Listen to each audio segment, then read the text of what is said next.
Classroom té un enllaç amb el calendari de Google i a més de ser accessible des d'ací, en què tant l'alumne com el professor tenen accés al calendari i apareix amb la interfície, l'entorn típic de Classroom, podem veure totes les tasques que tenim pendents de totes les assignatures o podem seleccionar una assignatura en particular.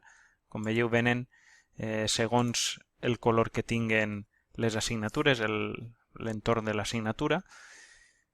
A més d'això, també podem anar al calendari que tenim en Google. I si venim al calendari de Google, de Gcloud en este cas, observarem que ens han aparegut els calendaris amb una diferència entre alumne i professor. Com a professor, els calendaris ens apareixen en els meus calendaris, amb la qual cosa és com si foren calendaris propis nostres, els podem modificar sense cap tipus de problema.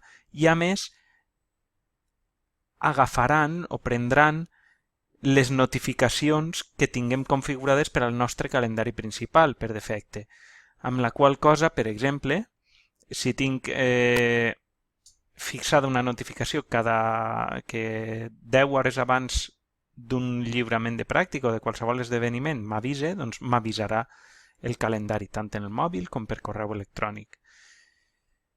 Què passa amb els alumnes?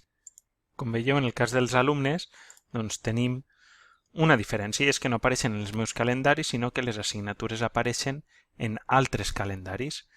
Això què vol dir? Doncs que per a aquests calendaris haurem de configurar les notificacions perquè ens avise al mòbil o al correu electrònic, i és molt fàcil. Cada assignatura l'agafarem i podrem editar les notificacions.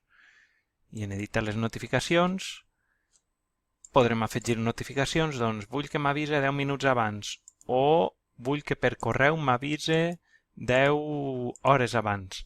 Ja ho configurarem com vulguem. I així és com ens avisarà de qualsevol cita que tinguem pendent en les assignatures. La veritat és que és una eina molt potent perquè està integrada amb el mòbil i avui en dia els alumnes porten mòbil a tot arreu, aleshores estaran informats i els avisos els arribaran puntualment i no podran tindre l'excusa de és que se m'ha oblidat el dia de lliurament de la pràctica.